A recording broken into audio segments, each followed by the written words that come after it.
Dans ce monde, tout le monde était atteint de trisomie 21. Certains étaient même incapables de lasser leurs chaussures. Mais un garçon était différent des autres. Avant même sa naissance, les médecins avaient remarqué quelque chose d'étrange dans les rapports de sa mère. Dès son plus jeune âge, les gens l'observaient par la fenêtre. En grandissant, la foule ne faisait que s'agrandir. À l'école maternelle, il constata que tous les enfants avaient les lacets emmêlés. Même les maîtresses n'arrivaient pas à les nouer. Mais lui, il les défaisait tous sans effort. Pour son 5e anniversaire, il reçut de nouvelles chaussures en cuir et tout le monde fut stupéfait lorsqu'il les lassa, même les yeux bandés. Désormais, chaque jour, les enfants faisaient la queue pour qu'il leur lasse leurs chaussures. Un jour, parents l'emmenèrent à un match de boxe. Il ne comprenait pas pourquoi les boxeurs s'enlaçaient au lieu de se battre. Puis vint son tour. Le garçon en face de lui était plus grand et plus fort. Mais dès que la cloche sonna, il le mit KO. Un silence de mort s'installa. Les secouristes arrivèrent, mais ils ramassèrent le garçon. Les tests ont révélé qu'il lui manquait un chromosome. On a cherché partout, dans ses poches, dans sa maison, mais impossible de trouver ce chromosome. Des années plus tard, il a grandi. On lui avait aménagé des toilettes spéciales, on lui avait réservé des places de parking.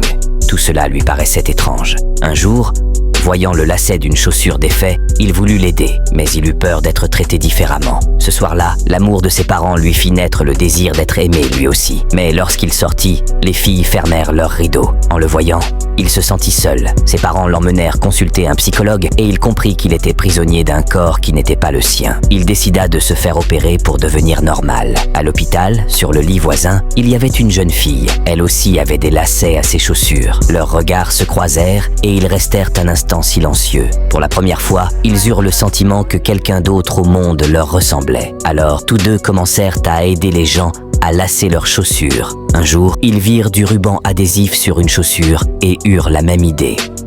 Après quelque temps, ils créèrent la première chaussure au monde que tout le monde pouvait porter. Ces chaussures devinrent si populaires que tout le monde voulait les acheter. Et c'est alors que le monde comprit que ceux que nous considérons comme faibles sont ceux qui peuvent véritablement changer le monde.